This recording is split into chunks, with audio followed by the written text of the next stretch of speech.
को प्रणाम। राम राम जी, जय श्री राम जी। आज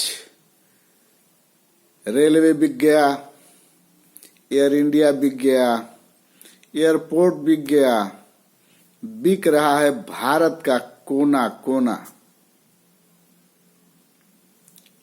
लेकिन समाज और देश के लिए सबसे खतरनाक अगर कोई है तो है अंधभक्त का होना। जिस देश में शिक्षा खतरे में हो, चिकित्सा खतरे में हो, न्याय खतरे में हो, उस देश के समाज को क्या मिल सकता है, उस देश के समाज के लिए क्या किया जा सकता है। यह सब देखने के बाद हमारे भारत गौरव माननीय संतोष कुमार जी को लगा कि आरटीपी जैसा एक कानून लाना चाहिए, तो उन्होंने लाया आरटीपी, राइट टू प्रॉमिस। जो वादा किया वो निभाना पड़ेगा, नहीं तो जेल जाना पड़ेगा और सदस्यता 10 वर्षों के लिए गंवाना पड़ेगा। इसी कानून को लागू कराने के लिए हम लोगों ने सबके दरवाजे खटखटाए। जब किसी ने हमारी बात नहीं सुनी तो हम लोगों ने पीआईएल कर दिया सुप्रीम कोर्ट में, और सुप्रीम कोर्ट में हमारा पीआईएल नंबर है 3507, आप देख सकते हैं। और दूसरा हमारा स्लोगन है, कोई सताए हमें बताएं। अगर आपको किसी तरह की परेशानी है, किसी तरह का तकलीफ है, तो आप लेटर के माध्यम से हमारे कार्यालय में अपनी तकलीफ भेज सकते हैं और उसका यथाशीघ्र समाधान हो सकता है। बस समय चाहिए और मौका चाहिए। आज हमारा देश बड़े ही संकट से गुजर रहा है।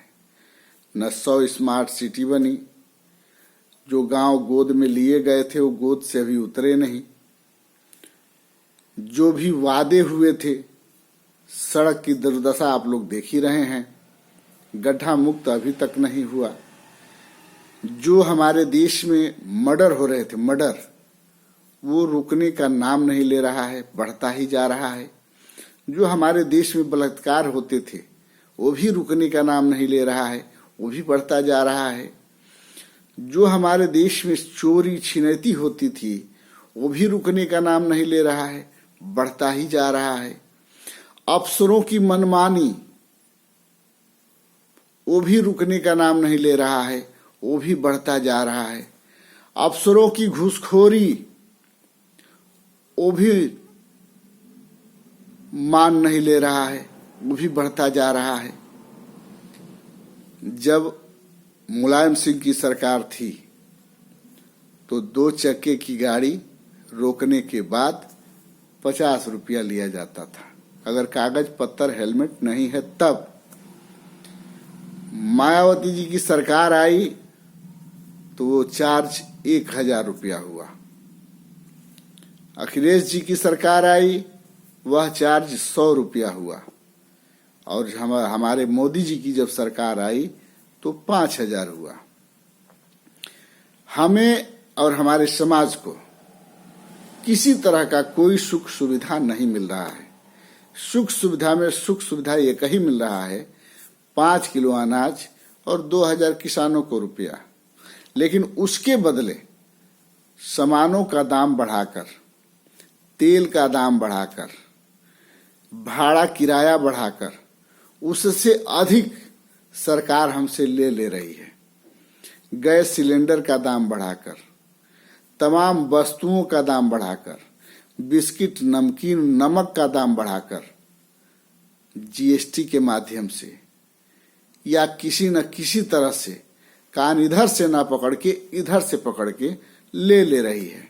और हम समाज के लोग मूर्ख बनकर तमाशा बने हुए हैं।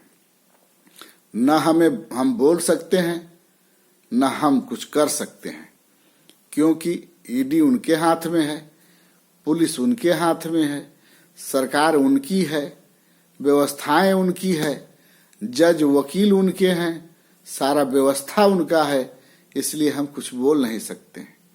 लेकिन अगर इसी तरह से चंद्रशेखर आजाद, सुभाष चंद्र बोस, जवाहरलाल नेहरू, गांधी जी, तमाम हमारे स्वतंत्रता संग्राम सेनानी चुप होते, डर गए होते उन आतिताइयों से, अंग्रेजों से, तो क्या हमारा देश आज आजाद होता?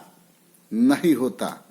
जिस तरह से वो लोग स्वराज की मांग कर रहे थे अंग्रेजों से, उसी तरह हम सबको स्वराज की मांग करनी होगी नेताओं से, क्योंकि हमें अभी आजादी नहीं मिली है।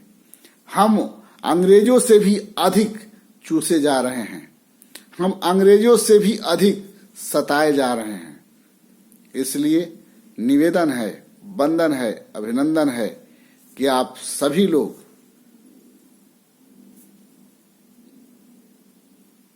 आवाज उठाएं। मरी हुई मछली पानी के सहारे समुंदर तक पहुंच जाती है, लेकिन जिंदा मछली समुंदर से धार के विरुद्ध चलकर गंगोत्री तक पहुंच जाती है।